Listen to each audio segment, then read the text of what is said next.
আপনি যদি কাউকে বাধ্য করতে না পারেন, অন্তত তাকে বলুন।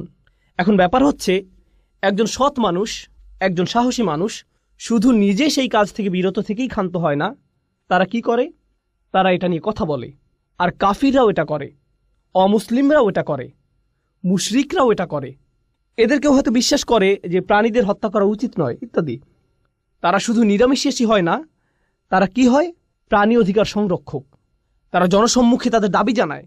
কোনো ব্যাপারে তারা প্রথমে নিজেরা বিশ্বাস করে, এরপর তারা নিজেরা সেটা মানে। এরপর কি করে?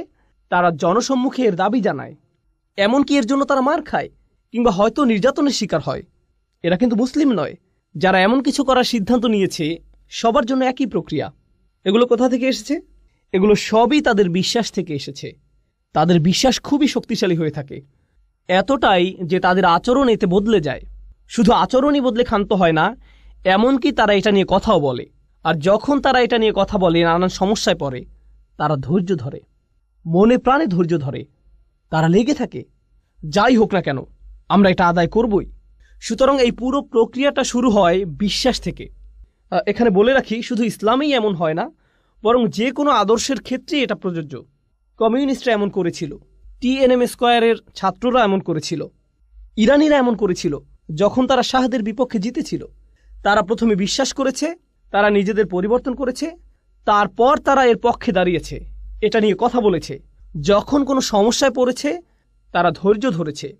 এমনকি অমুসলিমদের ইতিহাসেও তাকালে গান্ধীর বিপ্লব সম্পর্কে দেখতে পারেন, একই ধারণা, একই যৌক্তিক মূলনীতি। বলে রাখি, মুসলিমদের কথা বাদ দিলাম, অমুসলিমদের মধ্যেও যখন কেউ এমন প্রচেষ্টা করে, যারাই এই নীতি অবলম্বন করেছে, এর অনুসরণ করেছে, তারাই ইতিহাসের নায়ক হিসেবে আবির্ভূত হয়েছে। যে এই নীতি মেনে নিয়েছে, ইতিহাসের নায়ক হিসেবে গণ্য হয়েছে। মার্টিন লুথার কিং বা যেই হোক, তাদেরকে ইতিহাসের সেরা মানুষ হিসেবে দেখা হয়, কারণ তারা তাদের বিশ্বাসে লেগেছিল আর তারা ন্যায়ের পক্ষে দাঁড়িয়েছিল। যে কোনো মূল্যেই হোক না কেন, তাদের জন্ম মৃত্যুদিন পালিত হয়, তাদেরকে নিয়ে বই লেখা হয়েছে, ভাস্কর্য করা হয়েছে।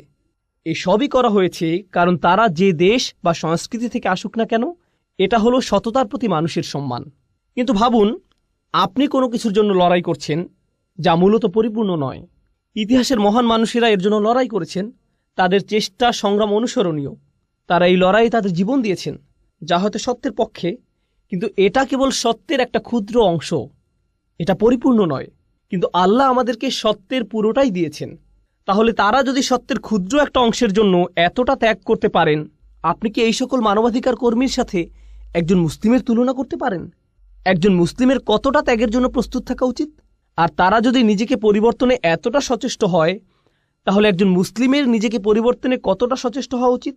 তারা যদি কোনো দাবি আদায়ে এতটা সোচ্চার হয়, তাহলে একজন মুসলিমের কতটা সোচ্চার হওয়া উচিত?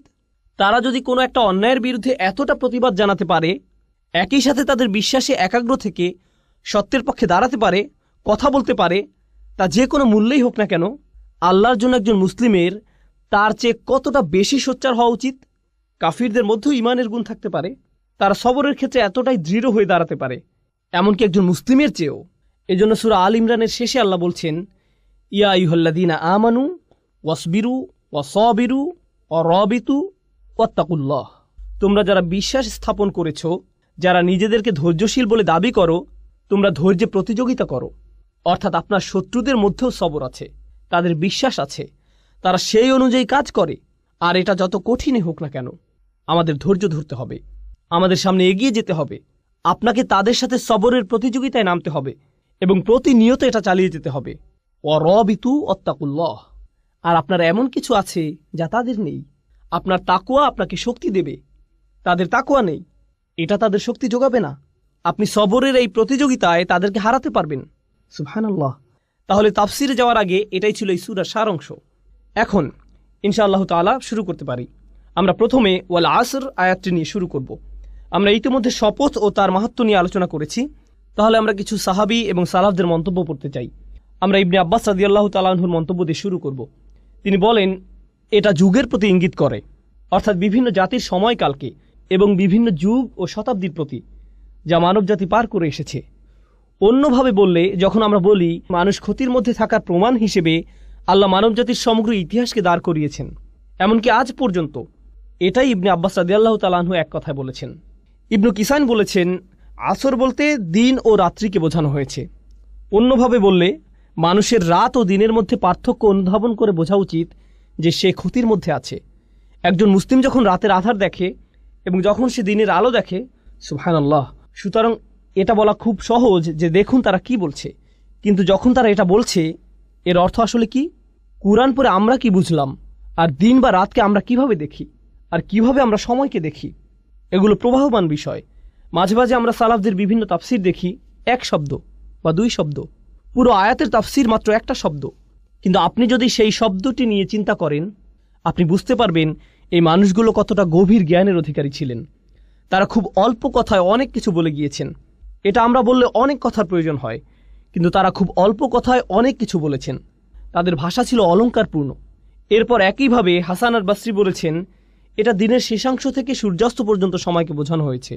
এখানে আসরের শুরু থেকে সূর্যাস্ত পর্যন্ত সময়কালকে বোঝানো হয়েছে, যা আমি আপনাদেরকে আগেই বলেছি যে প্রাচীনকালে এই সময় অনেক ব্যস্ততা এবং তাড়াহুড়া থাকত। এটা দিয়ে একটা যুগের পরিসমাপ্তিও বোঝানো হয়। মানে হচ্ছে এক একটা দিন এক একটা যুগের মতো, অতএব একটা যুগের শেষ। এটা দিয়ে মূলত বোঝানো হয় যে মানুষের জীবন মূলত মৃত্যুর কিনারায়। মানুষ তার জীবন শেষ হওয়ার কিনারায় দাঁড়িয়ে, ঠিক যেভাবে সূর্যের আলো নিভে যায় আর অন্ধকার নেমে আসে। আপনার এই দুনিয়াবী জীবনটাও শেষ হওয়ার পথে, আর আপনি মৃত্যুর দিকে এগিয়ে যাচ্ছেন। বিষয়টিকে এভাবে ভাবুন, তাহলেই আপনি নিজের মধ্যে ব্যস্ততা নিয়ে আসতে পারবেন। কাতাদা রাদিয়াল্লাহু তাআলা আনহু বলেন, এটা হলো দিনের শেষ ভাগ। দুজনেই মন্তব্য করেছেন যে এটা হলো আসরের নামাজ। আসর সম্পর্কে তাদের অভিমত হলো এটা হচ্ছে সালাতুল আসর। আর এটা মূলত তাফসির করার একটা পদ্ধতির আলোকে বলা হয়। সেটা হলো যখন আল্লাহ কোনো কিছু নিয়ে কসম করেন তার অর্থ এটা অবশ্যই কোনো পবিত্র বিষয়। কসম করার কয়েকটি অর্থের মধ্যে এটা অন্যতম। এই পদ্ধতির আলোকে তারা বলেছেন আসরের নামাজ হলো পবিত্র। কিভাবে এটা পবিত্র? আল্লাহ বলেন, হাফিজু আলাস সালাওয়াত ওয়াস সালাতিল উস্তা, তোমরা নামাজকে সংরক্ষণ করো, বিশেষ করে মাঝের নামাজকে। আর মাঝের নামাজ কোনটা? আসরের নামাজ। অতএব আল্লাহ এখানে আসরের নামাজের জন্য বিশেষভাবে একটা পয়েন্ট বলেছেন। আসরের নামাজের ব্যাপারে কেন তিনি বলেছেন?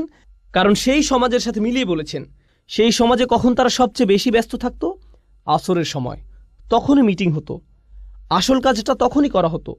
দোকানপাট তখনই সবচেয়ে ব্যস্ত থাকতো। যখন দোকানপাট সবচেয়ে বেশি ব্যস্ত থাকে তখন সেটা বন্ধ করে নামাজে দাঁড়ানো সবচেয়ে কঠিন হয়, তাই না? যখন কোনো গুরুত্বপূর্ণ মিটিং হয় ঠিক তখনই আসরের সময়, যাতে তাদের দুনিয়াবী কাজ তারা বাদ দিয়ে নামাজে দাঁড়াতে পারে। তাই আল্লাহ এখানে কসম করে বলছেন যে যদি তারা এটা না করতে পারে তারা চরম ক্ষতির মধ্যে পড়ে যাবে। সুবহানাল্লাহ। তারপরে আইসারাত তাফসিরে আমরা দেখি এখানে বলা হয়েছে আদ-দাহরু কুল্লুহু, আসর দিয়ে পুরো সময়কে বোঝানো হয়েছে। আর শাব্দিক বিশ্লেষণে আমরা দেখতে পাই এতে আছে আদ-দাহর ও আল আসর। সূরা ইনসানে আল্লাহ বলছেন, হাল আতা আলাল ইনসানি হিনুম মিনাদ দাহর। এখানে দাহর শব্দটি ব্যবহৃত হয়েছে, আর এই সূরায় আসর শব্দটি ব্যবহৃত হয়েছে। অতএব আমরা এই দুইটি শব্দের মধ্যে পার্থক্য বুঝতে পারলাম। যাই হোক, আইসারাত তাফসিরে সময়কে বা সময়ের কিছু অংশকে বোঝানো হয়েছে।